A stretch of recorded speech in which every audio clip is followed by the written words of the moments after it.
c'est une comédie-ballet parce que Le Bourgeois gentilhomme est une comédie-ballet, que ça a été écrit comme ça par Molière, que ça a été présenté en 1670 comme une comédie-ballet, que Molière adorait ça, qu'il en a monté, qu'il en a écrit plusieurs, et que le roi adorait danser lui-même.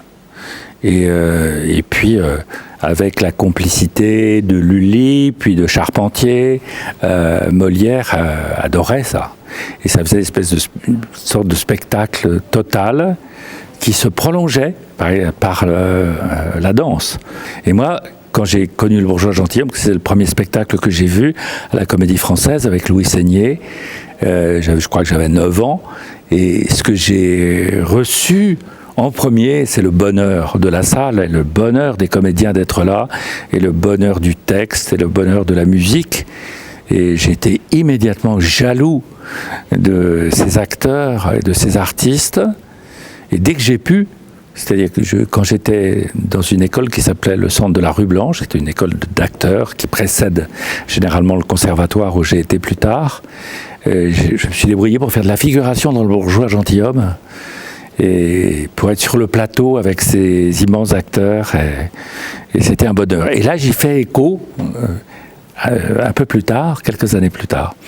Alors on monte ça, c'est entre le théâtre et l'opéra, puisqu'il y a des chanteurs, des danseurs merveilleux, et que tout soit en place.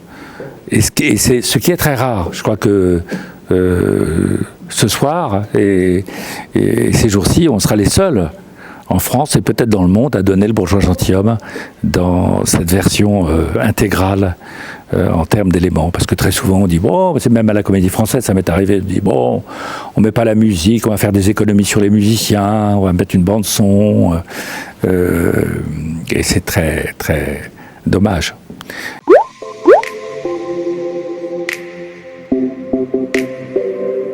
C'est rien qui ne remplace la musique en live, comme on dit. Il n'y a rien que ça vous porte incroyablement. Moi, je l'ai entendu quand j'étais petit à la Comédie Française, c'était joué. D'abord, c'était pas tout à fait la musique de Lully, elle était un peu arrangée, et c'était sur instrument moderne. C'était pas sur instrument ancien, ça donne pas du tout la même chose. C'est un son très différent, et je dois dire que pour nous, comédiens, c'est absolument merveilleux parce qu'on est sur le plateau et dès l'ouverture du spectacle qu'on entend, nous, en coulisses, on se sent complètement porté pour jouer. Ça envoie une énergie extraordinaire. Et puis, vous savez, la musique est tellement belle que pas très difficile de l'aimer.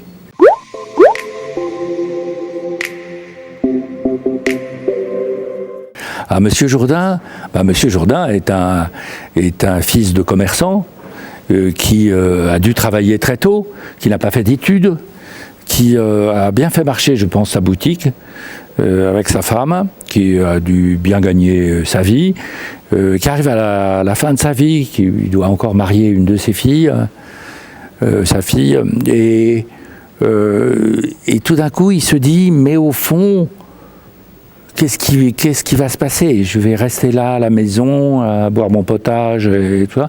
Et je suis passé à côté de trésors. Je n'ai pas connu la musique, la philosophie, les armes, la danse, le chant et la littérature. Et pourquoi? Et donc je veux apprendre.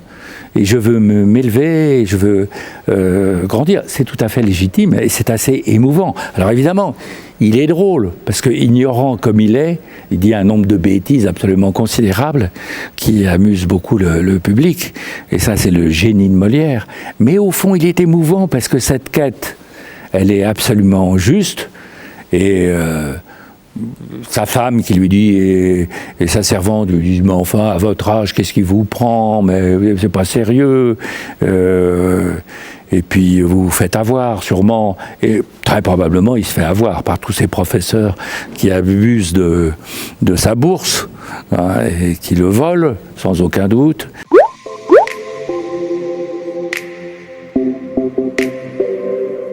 J'allais vous dire, il faut toujours de la naïveté quand on joue. C'est-à-dire, il faut jamais jouer qu'on sait que c'est drôle. hein, par exemple. Il faut prendre toujours les choses à son compte. Hein, il faut les ramener à soi-même pour les faire avec sa propre sincérité, pour ne pas être dans la fabrication, la copie de tel ou tel acteur. Mais même si c'est bien de se charger des émotions qu'on a pu recevoir, comme c'est mon cas, mais non, il faut être tout à fait sincère. Bien sûr qu'il est naïf aussi. Il est naïf, il est maladroit, mais il est aussi autoritaire, il est pas que gentil. Bon, il se fait avoir dans l'histoire. C'est-à-dire qu'à la fin de la pièce, il croit qu'il va partir avec Dorimène, qui va changer de vie, et qui va partir dans les arts, dans la musique, et qui va continuer. Et en plus, il croit qu'il est Mamamouchi, ce qui est très important, puisqu'une cérémonie a lieu qui le fait Mamamouchi.